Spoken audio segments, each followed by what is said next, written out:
Happy birthday to you.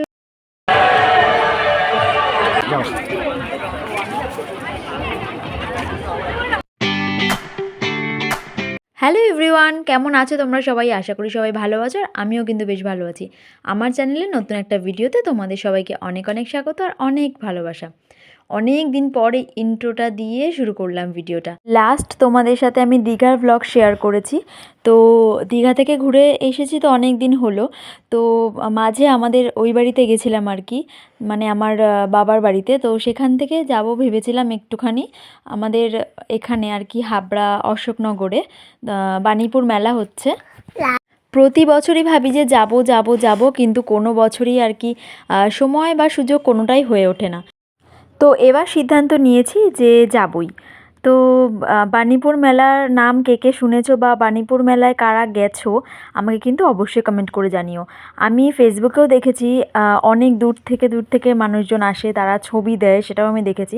তো আমার বাড়ি থেকে যেহেতু মোটামুটি আধা ঘন্টার রাস্তা, তাই জন্য আমিও আর বাড়িতে না থেকে ভাবলাম এবার চলেই যাই। তো সন্ধেবেলা রেডি হচ্ছিলাম এখানে, আর বাইরে সেদিনকে ছিল বেশ ঠান্ডা। তো এখানে চুলটাকে তো ভালো করে বান করে নিয়েছি, কারণ যাব হচ্ছে বাইকে করে। আর এই ঠান্ডায় একটা সোয়েটারে তো কোনোভাবেই আর কি কাজ হবে না। তো তাই জন্য এখানে আরও একটা সোয়েটার ওপর থেকে পরে নেব। আর যাব হচ্ছে আমার বরের সাথে। তো চলো এবার বেরোনো যাক বেশি কথা না বলে। দেখো আমরা কিন্তু বাণীপুর মেলার দিকে চলেই এসেছি। মানে এটা হচ্ছে মেলার ফার্স্ট গেট, এখান থেকেই আর কি ঢোকার রাস্তাটা। তো যেহেতু আমি প্রথমবার গেছি, আমার কিন্তু একটা অন্যরকম এক্সপিরিয়েন্স হয়েছে, বেশ ভালো লেগেছিলো। আর আমাদের এখানে বড় মেলা বলতে গোবরডাঙ্গা মেলাটাতেই আমি যাই সব সময়, যেটা বৈশাখ মাসে হয়, সেই ব্লগটাও তোমরা দেখেছো। ফার্স্ট সেই ব্লগটা দিয়েই আমি আমার চ্যানেল আর কি স্টার্ট করি। তো যাই হোক, মেলায় তো ঢুকেই পড়েছি। আর আমার সবথেকে যেটা দরকার ছিল এই মুহূর্তে, সেটা হচ্ছে আমার ফোনের একটা কভার। তো এখানে না 3টে দোকান আমি দেখেছিলাম। আমি যে কভার চাইছিলাম আর কি, সে কভারটা আমি পাইনি। এত বড় দোকান হওয়া সত্ত্বেও, এত কভার থাকা সত্ত্বেও, এত কভারের ভিড়েও আমি আমার মন মতো কভারটা পাইনি। তো এখানে শাড়িরও স্টল ছিল, 2-3টে দেখছিলাম। শাড়িগুলো কিন্তু চোখ ধাঁধানোর মতো ভীষণ সুন্দর ছিল। তো আপাতত সেরকম কোনো প্রিপারেশন নিয়েও আসিনি, সেই জন্য আর কোনো কিছু সেরকম একটা কেনাকাটি হয়নি। তবে কি কিনেছি না কিনেছি সেটা তো অবশ্যই দেখাবো, কারণ মেলায় এসেছি, কিছু না কিনে তো আর বাড়িতে যাওয়া যায় না। তো এদিকে হচ্ছে সবার প্রথমে এসেছিলাম চা খেতে, কারণ সন্ধেবেলা বাড়ি থেকে বেরিয়েছি, চাটা তো খেয়েই আসা হয়নি, তাই ভাবলাম আগে চা খেয়ে নিই। তো আমার বর চাটা খাবে না, কারণ দুধ চা খেলে ওর একটু সমস্যা হয়, গ্যাস্ট্রিকের সমস্যা হয়।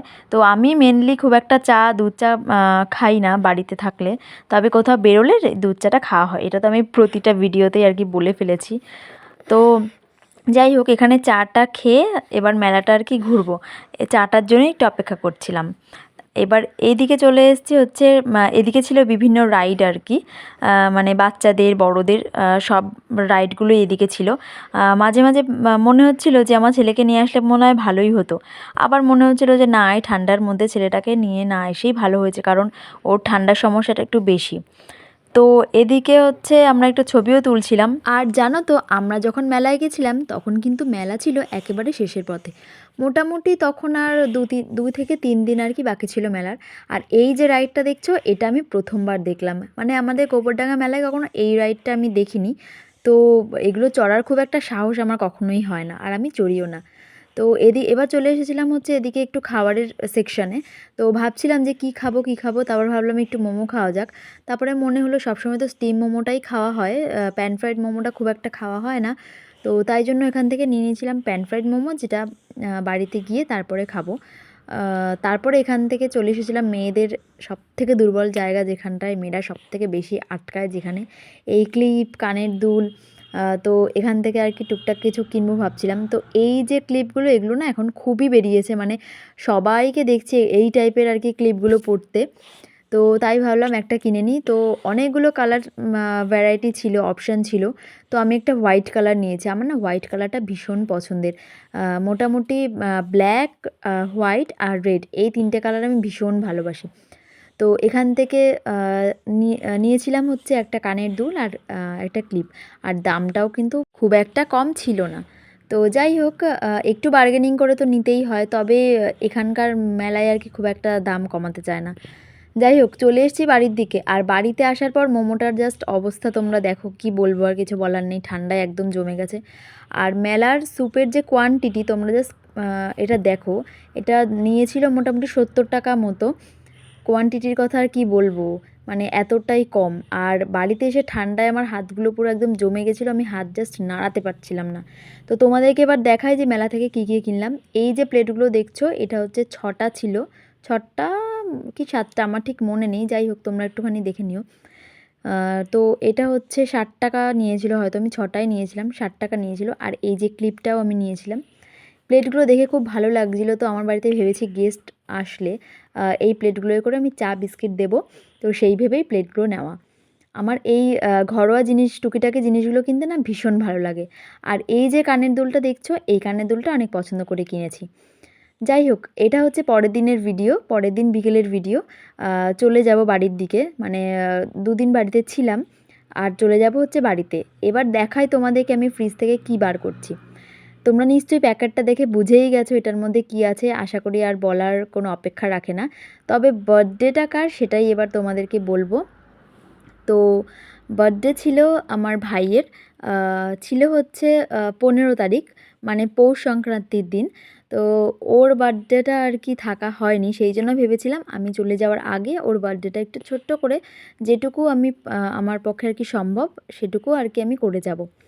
তো ওরও সামনে এক্সাম আছে আর কি, ও মাধ্যমিক পরীক্ষা দেবে, সেই জন্যই আর কি ও একটু ব্যস্ত এখন পড়াশুনো নিয়ে। তাই জন্য আমি আর কি ওর জন্য আমার বরকে বলেছিলাম একটা কেক নিয়ে আসার কথা, তাই ও একটা কেক নিয়ে এসেছিলো। আর তারপরে কেকটা কেটে, ওর কেকটা কাটা হয়ে গেলে চলে যাব বাড়ির দিকে। তো ওর হবে এবার 17 বছর। তো ভুল করে আমি আমার বরকে 16 বছরের একটা ক্যান্ডেল নিয়ে আসতে বলেছিলাম, সেটা দেখে তো ভাই ভীষণই রেগে গেছে। তো বিয়ের পর থেকেই প্রতি বছর জন্মদিনটা আমি বাড়িতে এসে এইভাবেই সেলিব্রেট করি। তো অনেকে বলে যে পৌষ সংক্রান্তির দিন কাউকে কারোর বাড়িতে থাকতে নেই, সেই জন্যই আর কি থাকা হয় না বাড়িতে এসে। যাই হোক, এদিকে আমার ছেলেকে আমার ভাইয়ের কোলে দিচ্ছিলাম, ও তো থাকবেই না, কারণ ও আর কি কেক কাটতে একটু ভয় পায়। জানি না কেন ওর এটা, মানে ওর কী মনে হয়, ও কী ভেবে ভয় পায়। তো যাই হোক, আমার ভাই তো এবার মাধ্যমিক পরীক্ষা দেবে, তোমরা ওর জন্য অনেকটা প্রে করো যাতে ও খুব ভালোভাবে পরীক্ষা দিতে পারে, ওর পরীক্ষা যাতে খুব ভালো হয়। তো যাই হোক, এদিকে ভাইয়ের জন্মদিন না থাকার খুব ইচ্ছে ছিল, তবে এই ছোটোখাটো নিয়মগুলোর কারণে কখনো কখনো কিছু কিছু জিনিস না খুব বাধা হয়ে দাঁড়ায়।